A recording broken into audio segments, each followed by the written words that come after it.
விவசாய நண்பர்கள் அனைவருக்கும் வணக்கம். இன்னைக்கு என்ன கிராப் பற்றி பார்க்க போகிறோம்னு பார்த்தீங்கன்னா வெட்டிவேர்.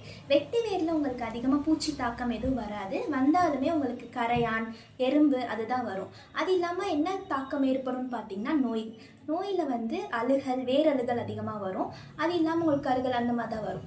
இப்போ வெட்டிவேர்னால் உங்களுக்கு வேர் வளர்ச்சி அதிகமாக இருக்கணும்னு எதிர்பார்ப்பாங்க. வேர் வளர்ச்சி அது இல்லாமல் உங்களுக்கு அதில் தான் மகசூல் அதிகமாக கிடைக்கும். ஸோ இது எல்லாத்துக்கான தீர்வு உங்களுக்கு ஒரு ப்ராடக்ட்லேயே இருக்குது. என்னன்னு பார்த்தீங்கன்னா அல்மைட்டி. இதில் உங்களுக்கு 11 நுண்ணுயிர்கள் இருக்கும். இது உங்களுக்கு பயிரூக்கியாகவும் செயல்படும். நோய் தாக்கத்தை சரி பண்ணும். உங்களுக்கு பூச்சி தாக்கம் இருந்தாலுமே அதை குறைச்சிரும். அது இல்லாமல் உங்களுக்கு உரமாகவும் நீங்கள் இதை ஆட் பண்ணிக்கலாம். எக்ஸ்ட்ரா நீங்கள் கடையில் போய் வாங்கணும்னு அவசியமே இல்லை. இந்த ஒரு பேக்கெட்டில் உங்களுக்கு 4 பெனிஃபிட்ஸ் இருக்கும். இதை நீங்கள் வெட்டிவேர் மற்ற எல்லா க்ராப்புமே யூஸ் பண்ணி பாருங்கள். ரிசல்ட் நல்லாயிருக்கும். மேலும் விவரங்களுக்கு கீழே இருக்க விவசாய ஆலோசனை குழுவில் நான் லிங்க் ஆட் பண்ணியிருக்கேன். அதை ஜாயின் பண்ணிக்கோங்க. தேங்க்யூ.